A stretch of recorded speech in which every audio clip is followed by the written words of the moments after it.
Yesterday I was driving on a very narrow road, and the oncoming car was speeding. I was driving about 40, maybe 50 kilometers an hour, but the oncoming car must have been driving around 80 kilometers an hour. The speed limit in the particular area where we were driving was 40 kilometers an hour.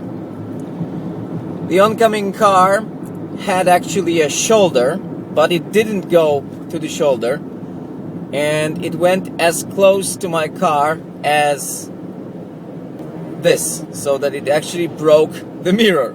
Of course, 130 kilometers an hour, that's what we were probably together driving at, 50 and 80. 130 kilometers an hour, if you hit a wall, probably you would die.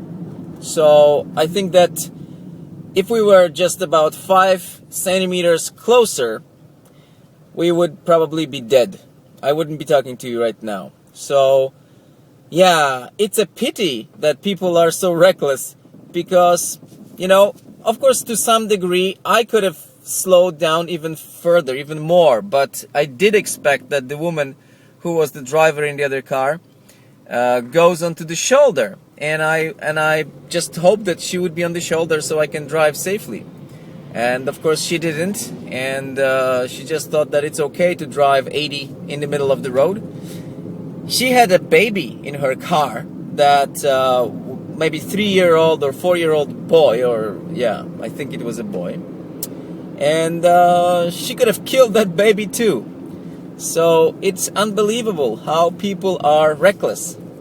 Then we stopped, and actually she stopped quite a bit away from the place where we hit our mirrors.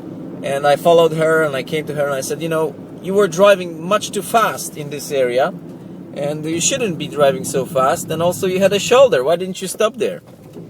And she said, well, it was completely your fault. And I said, listen, you broke my mirror, so could you give me some money for it? And she said, no, because it was your fault. So I asked her to, let's go 50-50 to pay for the mirror.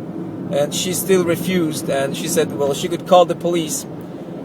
And probably I would be objectively judged by the police, and since I had no shoulder and she did have a shoulder on her side, probably I would get some compensation for my mirror. But waiting for the police and also having to explain all of it in Japanese, which obviously I can't communicate in, would have been very difficult for me. So I just chose to just say, okay, let's give it up, never mind. I asked her, is your heart okay, feeling good about this? Because, you destroyed my mirror, and you seem to be happy and everything is fine, but how about your feeling, inside feeling? Are you fine? And she said, yeah, I am great, because it was your fault.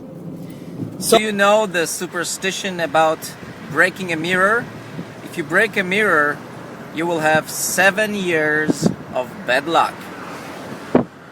So, 7 years of bad luck.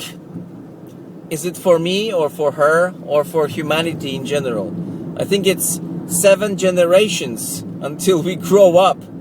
Or maybe 77 until we grow up and start being more responsible. 5 centimeters from death. That's my story for today.